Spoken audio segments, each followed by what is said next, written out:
નમસ્તે વિદ્યાર્થી મિત્રો, આજે વાત કરીશું ધોરણ 7 અને વિષય સામાજિક વિજ્ઞાનના 23/4/2025 રોજ લેવામાં આવનાર સંપૂર્ણ મિત્રો આદર્શ પેપરના 80 ગુણનું સોલ્યુશન મેળવવાના છીએ. પ્રશ્ન નંબર 1નું સોલ્યુશન જોતા પહેલા ચેનલની અંદર પ્રથમ વખત આવ્યા છો તો મિત્રો ચેનલને સબસ્ક્રાઇબ કરી તમારા મિત્રો સુધી વિડીયો શેર કરવાનું ભૂલશો નહીં. પ્રશ્ન નંબર 1, નીચેના વિધાનોમાં યોગ્ય શબ્દ લખી ખાલી જગ્યા પૂરો. તો મુલતાન અને સિંઘમાં ખાલી જગ્યા જાતિઓનો આધિપત્ય હતું તો આવશે લંકા અને અર્ગુન. ઓહમ ભાષામાં રચવામાં આવેલી ખાલી જગ્યા ઐતિહાસિક કૃતિ હતી તો બુરંજી. જનજાતિના સભ્યો તો કબીલાઈ પ્રથાથી જોડાયેલા હતા. ગઢ કટંગા રાજ્ય હાથીઓના વેપાર માટે પુષ્કળ મીઠું ધન મેળવ્યું હતું. અથવા તો ઓહમ સમાજ અત્યંત તો સુસંસ્કૃત સમાજ હતો. ગુજરાતની અંદર ખાલી જગ્યામાં દર વર્ષે ડાંગ દરબાર યોજાય છે તો આવશે ડાંગ, આહવા. ત્યાર પછી વિદ્યાર્થી મિત્રો આપણે અહીં બેન વ્યસ્ત જોડકા જોડવાનો છે. ગઢ કટંગા તો આવશે ડી. 70,000 જે છે તે 70,000 ગામડા જે છે તે એમાં આવેલા હતા. વર્ષાસન છે તો એની અંદર મિત્રો સાચો જવાબ આવશે એફ, એટલે કે દર વર્ષે આપવામાં આવતા સાલિયાણા. શ્રમિક તો 3માં આવશે એ, જેને પાઇકના નામે ઓળખાતા. અમનદાસ તો આવશે સંગ્રામ શાહ. તો વિદ્યાર્થી મિત્રો આ રીતે આપણે જે જોડકા છે તે જોડકાને જોડીશું. ત્યાર પછી બીજા જોડકા છે તેની વાત કરીએ તો સંત કબીરદાસ આવશે ડી. બીજક કવિતા સંગ્રહના મિત્રો તેઓ લેખક હતા. ગુરુ નાનક તો એ શીખ ધર્મના સ્થાપક છે. તુલસીદાસ તો આવશે રામચરિત માનસના રચયિતા. અને નરસિંહ મહેતા તો આવશે પ્રભાતિયાના રચયિતા. ત્યારબાદ પ્રશ્ન નંબર 2 બી, બંગાળમાં હરિબોલનો મંત્ર કોણે ગુંજતો કર્યો હતો? તો ચૈતન્ય મહાપ્રભુએ બંગાળની અંદર હરિબોલનો મંત્ર ગુંજતો કર્યો હતો. ભારતમાં સૂફી મત ફેલાવનાર સૂફી સંત કોણ હતા? તો મોઇનુદ્દીન ચિશ્તી ભારતની અંદર સૂફી મત ફેલાવનાર સૂફી સંત હતા. ગુજરાતી ભાષાના આદિકવિ કોણ છે? તો નરસિંહ મહેતા ગુજરાતી ભાષાના આદિકવિ છે. મને ઓળખો, હું મહારાષ્ટ્રમાં ભક્તિ આંદોલનનું મુખ્ય કેન્દ્ર હતું તો આવશે પંઢરપુરનું વિઠોબા મંદિર. મને ઓળખો તો મારા ગુરુ સમર્થ રામદાસ હતા તો આવશે શિવાજી મહારાજ. પ્રશ્ન નંબર 3, સંક્ષિપ્તમાં જવાબ આપો. શાસ્ત્રીય નૃત્ય વિશે માહિતી આપો. તો ભરતનાટ્યમ. તો ભારતની પ્રચલિત નૃત્ય શૈલીઓની અંદર ભરતનાટ્યમ સૌથી પ્રાચીન છે. તમિલનાડુ રાજ્યનો તાંજોર જિલ્લો એ ભરતનાટ્યમ નૃત્યનો ઉદ્ભવ સ્થાન મનાય છે. ભરતનાટ્યમનો મુખ્ય આધાર ભરત મુનિ રચિત મિત્રો નાટ્યશાસ્ત્ર અને નંદિકેશ્વર રચિત અભિનય દર્પણ નામનો ગ્રંથ છે. નંદિકેશ્વર પોતાનો અભિનય દર્પણ ગ્રંથમાં ભારતના મુખ્ય શાસ્ત્રીય નૃત્ય વિશે ભરતનાટ્યમની વિશેષ ચર્ચા કરી છે. બરસાનામાં હોળીને કયા નામે ઓળખવામાં આવે છે અને શા માટે? તો વિદ્યાર્થી મિત્રો બરસાનાની અંદર જે હોળી છે તેને લઠમાર હોળી તરીકે ઓળખવામાં આવે છે. કારણ કે આ દિવસે નંદગામના પુરુષો બરસાનાને સ્ત્રીઓ સાથે હોળી રમવા આવે છે અને બરસાનાના રાધાજીના મંદિર ઉપર ધજા ચડાવવાનો પ્રયત્ન કરે છે. ત્યારે સ્ત્રીઓ લઠ એટલે કે જાડી લાકડીથી પુરુષોનું સ્વાગત કરે છે અને તેને વિદ્યાર્થી મિત્રો લઠમાર હોળી તરીકે ઓળખવામાં આવે છે. અમદાવાદમાં નીકળતી રથયાત્રા વિશે જણાવો. તો વિદ્યાર્થી મિત્રો અહીંથી જવાબ જોઈને લખી શકશો. રાજપૂતોની વીરતા ભરી ગાથાઓ પણ જોઈને લખી શકશો. મુદ્દાસરના પ્રશ્નો જે છે તેની વિદ્યાર્થી મિત્રો તમે પ્રશ્ન સીધા તૈયાર જવાબ કરી દેવા. શીખ સામ્રાજ્યના શક્તિશાળી શાસક રણજીતસિંહની કામગીરી. મહારાષ્ટ્રની એક મહાન મરાઠા સામ્રાજ્યમાં કોણે પરિવર્તિત કર્યું અને કેવી રીતે? જે સુનામી છે તે કિનારા ક્ષેત્રોની અંદર તબાહી મચાવે છે. 2 ગુણનો પ્રશ્ન છે.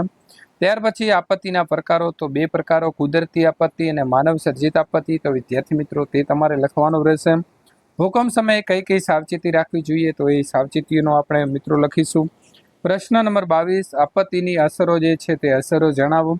તો વિદ્યાર્થી મિત્રો 6 અસર થાય છે તે આપણે લખવાનું છે. પ્રશ્ન નંબર 6, નીચે આપેલા પ્રશ્નોના મુદ્દાસર જવાબ આપો. ટૂંક નોંધ લખો. કચ્છનું રણ. તો કચ્છના રણ વિશે વિદ્યાર્થી મિત્રો તમારે અહીં લખવાનું રહેશે. જંગલોનું આર્થિક મહત્વ શું છે? તો આર્થિક મહત્વ આપણે અહીં લખીશું. સહારાના રણના વનસ્પતિ અને પ્રાણી જગત વિશે લખો. વિદ્યાર્થી મિત્રો તમને અહીંથી મળી રહેશે. ભારતના નકશાની અંદર તમારે યોગ્ય સ્થાન દર્શાવવાના છે. તો લદ્દાખ તો જમ્મુ કાશ્મીરની અંદર મિત્રો કેન્દ્ર શાસિત પ્રદેશ છે. કચ્છનું રણ તો બનાસકાંઠાથી કચ્છની બાજુ ઉપર પાકિસ્તાની સરહદને અડીને. નર્મદા નદી તો વિદ્યાર્થી મિત્રો મધ્યપ્રદેશના અમરકંટકમાંથી નીકળી અને અરબ સાગરની ગુજરાતના ભરૂચ પાસે મળે છે.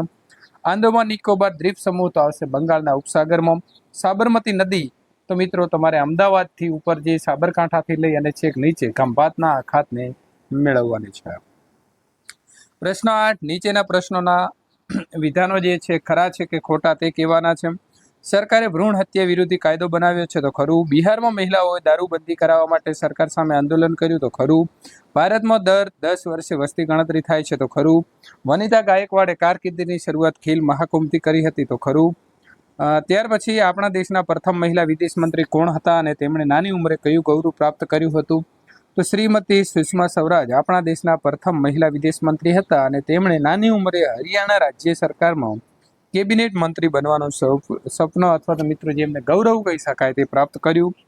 આપણા દેશના પ્રથમ મહિલા વડાપ્રધાન કોણ હતા અને તેમણે કયો ભવ્ય વિજય હાંસલ કર્યો? તો શ્રીમતી ઇન્દિરા ગાંધી આપણા દેશના પ્રથમ મહિલા વડાપ્રધાન હતા. ઈસવીસન 1971માં તેમણે પાકિસ્તાન સાથેના યુદ્ધમાં ભવ્ય વિજય મેળવ્યો. વિશ્વની અંદર સ્વર સામ્રાજ્ઞી તરીકે કોણ ઓળખાય છે અને તેમણે કેટલા ગીતો ગાયા છે? તો આવશે લતા મંગેશકર અને તેમણે 40,000 કરતાં પણ વધારે ગીતો ગાયા છે. ભારતીય મૂળના કયા અવકાશયાત્રીનું નામ અવકાશ સાથે હંમેશા જોડાયેલું રહેશે? તો ભારતીય મૂળના અવકાશયાત્રી કલ્પના ચાવલાનું નામ અવકાશ સાથે હંમેશા જોડાયેલું રહેશે. અવકાશ યાત્રા પૂર્ણ કરીને પરત ફરતા થયેલા અકસ્માતમાં તેમનું અવસાન થયું હતું. ભારતના પ્રથમ મહિલા રાષ્ટ્રપતિ કોણ છે? તો આવશે પ્રતિભાસિંહ પાટીલ. પ્રશ્ન નંબર 9, નીચે આપેલા પ્રશ્નોના મુદ્દાસર જવાબ આપો. તો લોકશાહીની અંદર સંચાર માધ્યમો કેમ ઉપયોગી છે? તો લોકોના જીવનમાં પરિવર્તન લાવવા માટે સરકાર જે કાર્ય કરે છે તેને જનતા સુધી પહોંચાડવા માટે સંચાર માધ્યમ અતિ જરૂરી છે. સરકાર દ્વારા કરવામાં આવતા શિક્ષણ, આરોગ્ય અને કૃષિ જેવા કાર્યોની માહિતી સંચાર માધ્યમ દ્વારા જાણી શકાય છે. સંચાર માધ્યમ દ્વારા મળતી માહિતી સાચી છે કે નહીં તે પણ ચકાસવું જોઈએ. સંચાર માધ્યમોનો ઉપયોગ જે છે તે ઉપયોગ તમે કેવી રીતે કરશો તેનો જવાબ તમારે અહીંથી લખવાનો રહેશે. ટીવીના ફાયદાઓ જે છે તે મિત્રો તમારે લખવાના છે કે ટીવીથી તમારા ઘરે કયા કયા ફાયદા થાય છે. બજારની જરૂરિયાતો સમજાવો. તો બજાર જે છે મિત્રો આપણે તમામ ચીજ વસ્તુઓ ત્યાંથી મળી રહે છે અને તેને લીધે વિદ્યાર્થી મિત્રો આપણે તેની જરૂરિયાત હોય છે. ત્યાર પછી પ્રશ્ન નંબર 10, નીચે આપેલા પ્રશ્નોના મુદ્દાસર જવાબ લખો. તો ગ્રાહક કોને કહેવાય અને ગ્રાહકના કયા કયા અધિકારો છે? તો તેની સંપૂર્ણ માહિતી વિદ્યાર્થી મિત્રો તમારે જે છે તે લખવાની રહેશે. ત્યાર પછી બજારના પ્રકારો જણાવી અને તેની જરૂરિયાતો સમજાવવાની છે. ટૂંક નોંધ લખો. તો મિત્રો મોહલ્લા બજાર એટલે શું? તો મોહલ્લા બજાર જે છે એની દુકાનો આપણા ઘરની આસપાસ જોવા મળે છે. એ દુકાનોમાં વિવિધ ચીજ વસ્તુઓ ગ્રાહકને દેખાય તે રીતે ગોઠવેલી હોય છે. આ દુકાનમાંથી ગ્રાહકો તેમના રોજિંદા ઉપયોગની વસ્તુઓ તેમજ જરૂરિયાતના સમયે દિવસ દરમિયાન ગમે ત્યારે ખરીદી કરી શકે છે. દાખલા તરીકે ડેરીની દુકાનમાંથી દૂધ, છાશ, દહીં, ઘી વગેરે. કરિયાણાની દુકાનમાંથી તેલ, મસાલા, ચા, ખાંડ, ગોળ, સાબુ, દાળ, ચોખા અને ઘર વપરાશની વસ્તુઓ. સ્ટેશનરીની દુકાનમાંથી પેન, પેન્સિલ, નોટબુક, પુસ્તકો વગેરે. દવાની દુકાનેથી દવાઓ મળે છે. મોહલ્લા બજારનો દુકાનદાર તેના નિયમિત ગ્રાહકોને ઉધારથી પણ વસ્તુઓ જે છે તે વેચે છે.